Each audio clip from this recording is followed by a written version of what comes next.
This is an Apostrophe podcast production. You're soaking in it. You're loving it in instant. Your teeth look whiter than no.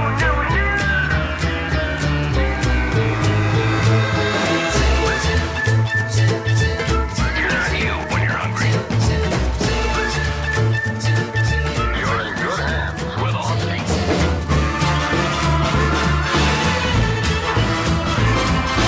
You're under the influence with Terry O'Reilly.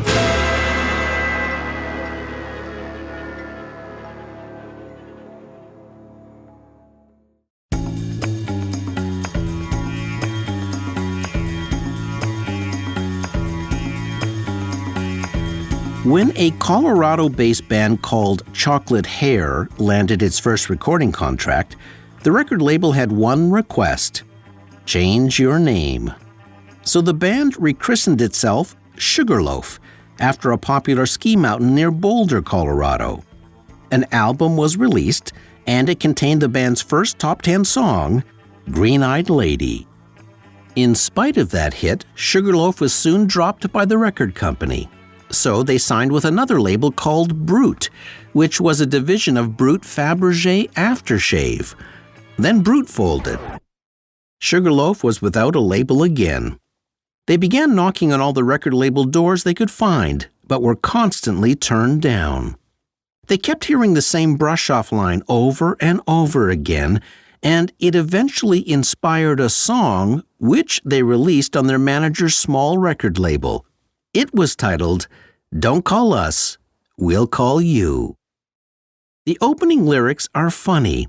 They call a record executive in New York who says hello, then immediately puts them on hold. As the lyric says, to say the least, the cat was cold. Don't Call Us, We'll Call You is unusual because it's all about the humiliation bands go through trying to get a record deal. In the song, they are turned down the minute they walk into the record label offices. They try to drop the name of a friend, and that doesn't work. They even say they are willing to perform in the nude, and nobody's interested. Then they're told they sound too much like the Beatles. But Don't Call Us, We'll Call You is not just a song about rejection. It's also a revenge song. Near the beginning of the tune, at the 10-second mark, you can hear a telephone being dialed. Listeners with good ears could make out the numbers by the sound of the touch tones. As it turned out, it was the actual phone number for CBS Records, the last record label that rudely threw them out. CBS was besieged with calls and ended up having to change their number. Later in the song's lyrics, the band gets their ultimate revenge. They end up having a hit with the very song the cold label executive, who put them on hold, said he couldn't use. Now, the tables turn. He starts calling the band, begging them to sign with his label. But they only have one thing to say to him: Don't call us, we'll call you.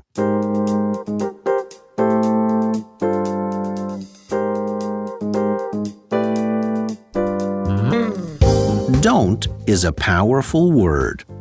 That's why the world of marketing prefers the positive word do over the negative word don't. Because almost 98% of all advertising wants you to do something. Yet, there is a small sliver of advertising that tries to persuade you not to do something. It tries to unsell you. I call it don't do it advertising. You're under the influence.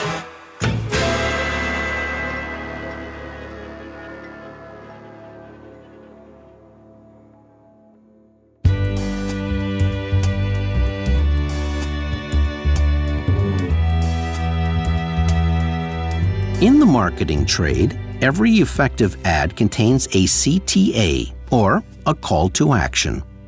That CTA asks you to do something, to buy the product, request the service, or ask for the brand by name. That's why advertising that tries to convince you not to do something is an unusual call to action. Back in 1987, when cocaine use was skyrocketing, a Don't Do Drugs campaign hit the air. It is considered the most famous anti-drug ad of all time. The idea was clear and direct. A spokesperson simply cracks an egg and drops it into a hot frying pan. Is there anyone out there who still isn't clear about what doing drugs does? Okay, last time. This is your brain. This is drugs.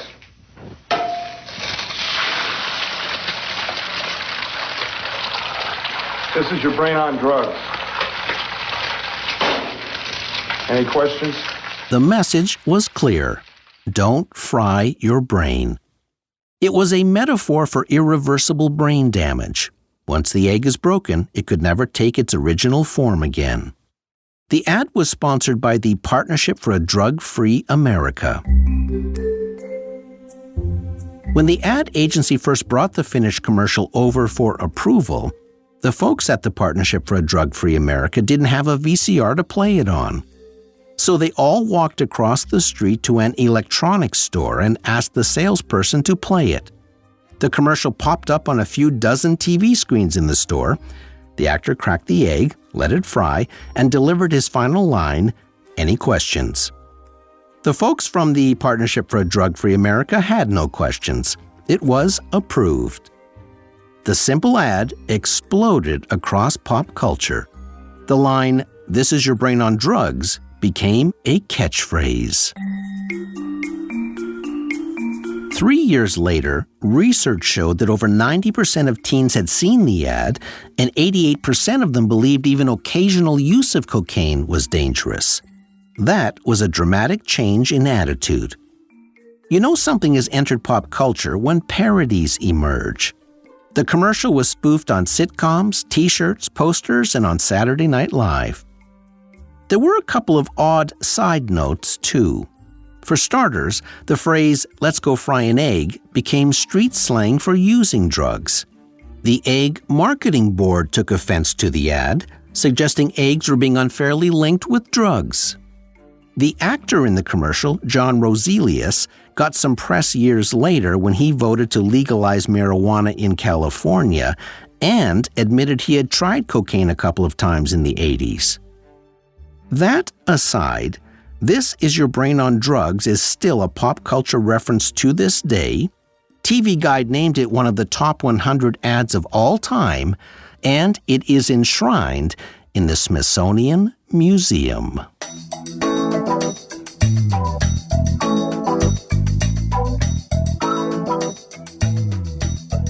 Don't litter is another spoke in the don't advertising wheel. Back in 1985, the Texas Department of Transportation was spending roughly $20 million a year cleaning up highway litter, a cost that increased 17% annually. So the department hired an Austin-based advertising agency to come up with an anti-littering campaign that would actually make Texans stop and listen. According to the ad agency, the target audience for the campaign was, and I'm quoting here, 18 to 24-year-old bubbas in pickup trucks who were chucking beer cans out their windows because they believed littering was their God-given right. Close quote. Whew, that's one tough audience. Knowing that, the ad agency struggled to come up with an idea that would actually break through. The day before the presentation, they still didn't have anything. That morning, the creative director was taking a walk near his home, rolling the problem around in his mind. As he walked, he stared at all the litter in his own neighborhood and decided the word litter sounded too soft, like kitty litter. He needed something stronger. Then he suddenly remembered how his mother would always tell him his room was a mess. In that moment, the line came to him. Don't mess with Texas. When the ad agency presented that theme line to the Department of Transportation the next day, they had a problem with the wording. The transportation people wanted to add the word please to it, as in, please don't mess with Texas. The ad agency said if they insisted on adding the word please, they couldn't have the line. The word please drained the attitude right out of it. They had to take it as is, or it was off the table. The ad agency got their way, and between 1985 and 1997, they produced 26 anti-littering television commercials. One of the first starred two of the Dallas Cowboys, two of the biggest, meanest Dallas Cowboys. Randy White and Too Tall Jones? What's a couple of football stars doing out here alongside the road? Picking up after some folks who really don't seem to care much about Texas. Oh, you mean the litter? Yeah, you see the guy who threw this out the window. You tell him I got a message for him. Don't mess with Texas? That's the message. I got a message for him, too. What's that? Well, I kind of need to see him to deliver it. Don't mess with Texas. That put some muscle behind the line. Then the campaign moved on to other famous Texans, including boxer George Foreman and Willie Nelson. Mamas, tell all your babies, don't mess with Texas. Don't let 'em throw cans from them old pickup trucks. Don't let 'em throw bottles and papers and such. Don't Mess with Texas was an out-of-the-park home run. Within a very short time, 98% of Texans said they knew the slogan and recognized the problem. Within 6 years, the littering rate on Texas highways dropped 72%, an astounding result. Don't Mess with Texas became so popular, it became a problem. Don't Mess with Texas caught on so fast because it tapped the state's sense of pride, that tough-talking, no-nonsense, get-things-done Texas attitude. The line became bigger than the anti-littering message. It became an identity statement. It embodied Texasness. Texans adopted it as an unofficial state slogan. It was used on bumper stickers, belt buckles, and T-shirts. It was chanted at football games. Federal prosecutors used it at press conferences after big indictments. None of it had anything to do with highway littering, and that was the problem. The Department of Transportation had to figure out a way to reconnect it to their original litter prevention message. To achieve that, they trademarked the line, which allowed them to send out cease and desist letters to businesses and groups attempting to co-opt the slogan. Now when you see the Don't Mess with Texas line on Twitter, television ads, bumper stickers, and trash cans, there is a tiny encircled R beside it, signifying a registered trademark. Now the line has two messages: don't litter and don't mess with Texas.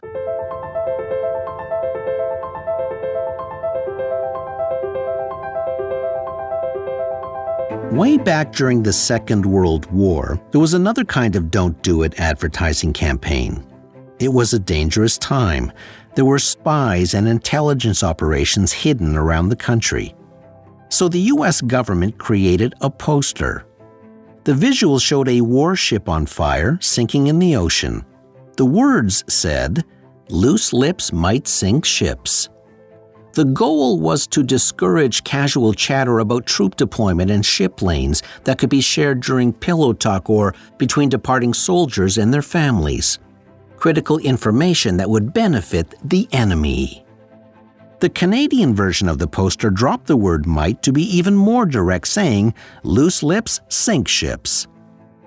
Decades later, in 2018, the Navy updated that famous World War II poster. They wanted servicemen and women to think twice about posting photos of warships, maneuvers, and Navy personnel on social media. The imagery stayed the same, a warship on fire sinking in the ocean, but the words were changed to "Loose tweets sink fleets." In a past episode of our show titled Talk Ain't Cheap, we discussed how loose lips can damage businesses. Years ago, our company had Molson and Labatt in our offices recording campaigns in different studios. As a rule, we never scheduled competing companies on the same day. We fully understood the level of warfare between those two breweries. But this was a rare time when both companies needed to record commercials on that date. I won't say which company did this, but when one beer company was finished and everyone in that recording session left, the other beer company snuck into that studio and stole the scripts out of the wastepaper basket.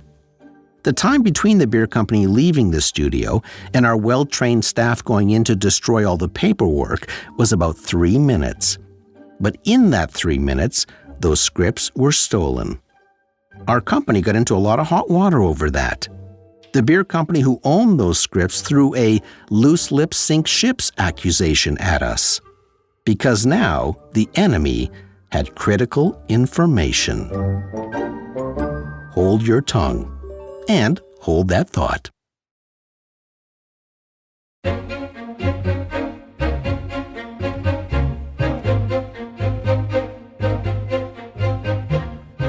There have been many don't drink and drive commercials over the years, but two in particular stand out. The first ran in the US, the second ran in Canada. The American ad ran in 1983.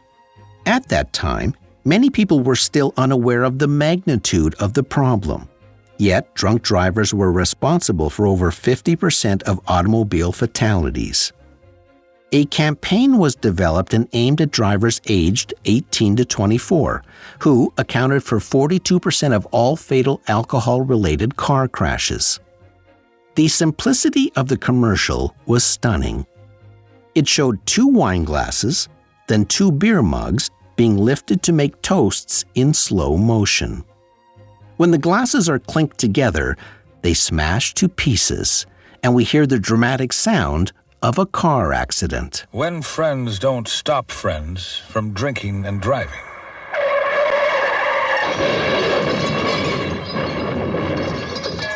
Friends die from drinking and driving. It was a very smart visual. Glasses being clinked together was a ritual of friendship. Then suddenly that friendship turns to tragedy. Friends don't let friends drive drunk. The tagline said it all. It didn't scold, it didn't preach. After the campaign aired, research revealed that 62% of young Americans said they were more conscious of drinking and driving than they were before, and 34% said they refused to drink at all if they were planning to drive.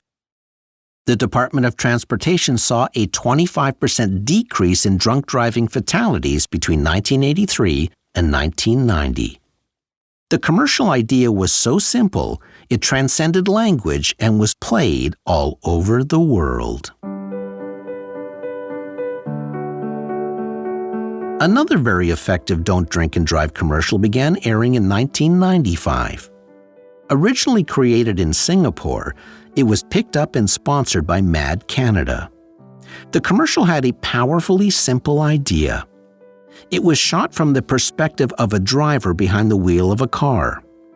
As the car makes its way on a very busy road, a succession of tall beer glasses is stacked one at a time on the dashboard. As each empty beer glass is put in front of the other, the picture becomes less clear. The loss of vision becomes even more critical as the viewer looks through 3 glasses. By the time the 4th sudsy beer glass is placed down, it completely obscures the line of vision, and the car suddenly rear-ends the vehicle in front of it. Words on the screen say, "Each drink you have before driving impairs your judgment. Support safe, sober driving. A message from MAD, Mothers Against Drunk Driving." That commercial ran for over 15 years in Canada and never lost its impact.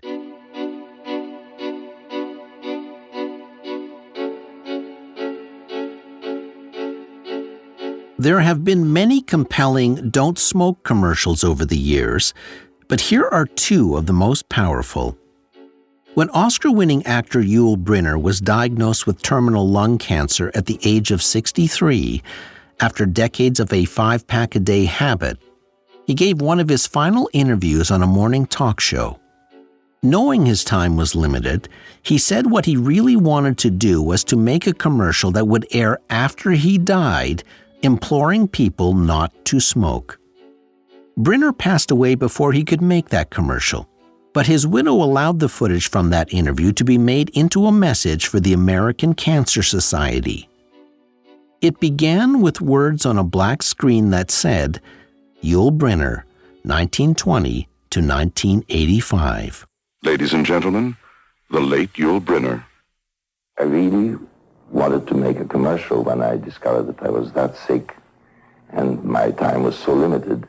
I wanted to make that commercial that says simply, now that I'm gone, I tell you, don't smoke. Whatever you do, just don't smoke. It was a voice from beyond the grave. One of the very few commercials you only have to see once to never forget. The American Cancer Society was flooded with letters from smokers saying that ad was the thing that finally got them to quit. While the Yul Brynner commercial was haunting, there was another Don't Smoke ad that was surprising. It featured a 39-year-old man named Patrick Reynolds talking about the evils of smoking. What made the message so jolting was that Patrick was the grandson of R.J. Reynolds, founder of R.J. Reynolds, one of the biggest tobacco companies in the country. My name is Patrick Reynolds. My grandfather, R.J. Reynolds, founded the tobacco company which now manufactures Camels, Winstons, and Salems. We've all heard the tobacco industry say that there are no ill effects caused by smoking. Well, we have plenty of cigarette-caused disease and death right in the R.J. Reynolds family itself. My grandfather, R.J. Reynolds, chewed tobacco and died of cancer. My father, R.J. Reynolds Jr., smoked heavily and died of emphysema. My mother smoked and had emphysema and heart disease. And two of my aunts, also heavy smokers, died of emphysema and cancer. 3 of my older brothers who smoke have emphysema. I smoked for 10 years, and I have small airways lung disease. Now tell me, do you think the cigarette companies are truthful when they tell you that smoking isn't harmful? What do you think? It wasn't easy for Patrick Reynolds to do. On the way to his first interview after filming the commercial, his entire body broke out into hives because of the anxiety he was experiencing about speaking out publicly against his own family. But he said he could not justify profiting from people smoking cigarettes and dying, and divested all of his company's stock. Patrick Reynolds became a powerful Don't Smoke crusader.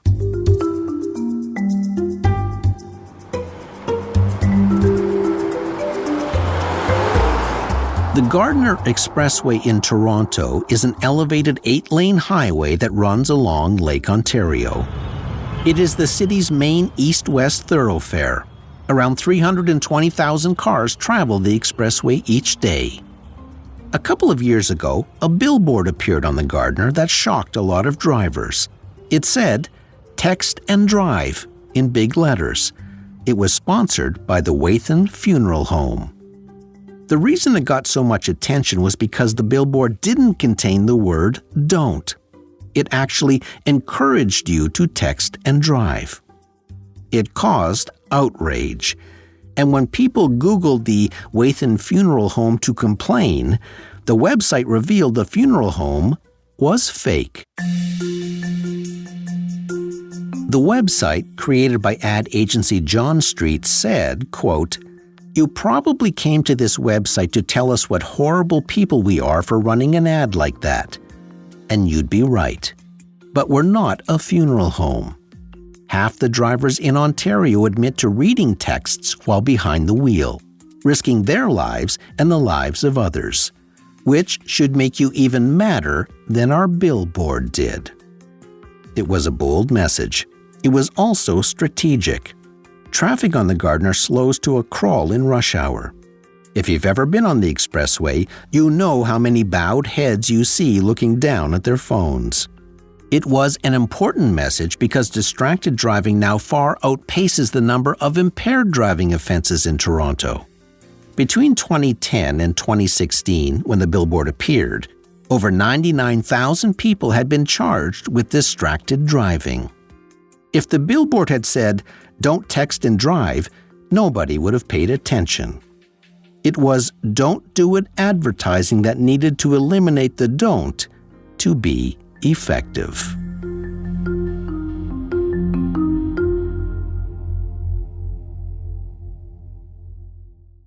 Almost all advertising tries to get you to do something, to buy a product, to use a service, or to act now. That's why it's unusual to see an ad that tries to persuade you not to act. But getting people to change their behavior is one of the most difficult tasks you can give to marketing. You're not just trying to change a purchasing pattern, you're trying to change a deeply ingrained habit. Most public service announcements rely on free airtime, meaning the airtime is limited. And when you have a minimal amount of time to get noticed, you need startling work. So the messages have to be unexpected and simple and memorable. When people heard Yul Brynner speak from the grave, it was unforgettable. When the heir to a tobacco fortune told you not to smoke, it carried unexpected weight. And when people saw a billboard that encouraged them to text and drive, it created enough outrage that people noticed. Advertising that says "don't do it" is an anomaly. It swims against the usual current of persuasion. But that zig can be powerful for that very reason, especially when you're under the influence. I'm Terry O'Reilly.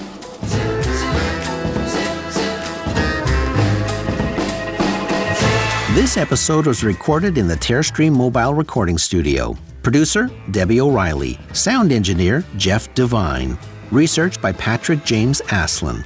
Theme music by Ari Posner and Ian Lefevre. If you enjoyed this episode, you might also like Talk Ain't Cheap, How Conversations Impact Business, Season 9, Episode 18. You'll find it in our archives wherever you listen to podcasts. If you'd like to be the first to know the latest Under the Influence news, get insider peeks at some upcoming episodes and events, subscribe to our newsletter at apostrophepodcasts.ca. See you next week. Unfun fact. Using a mobile phone while driving leads to 1.6 million crashes every year.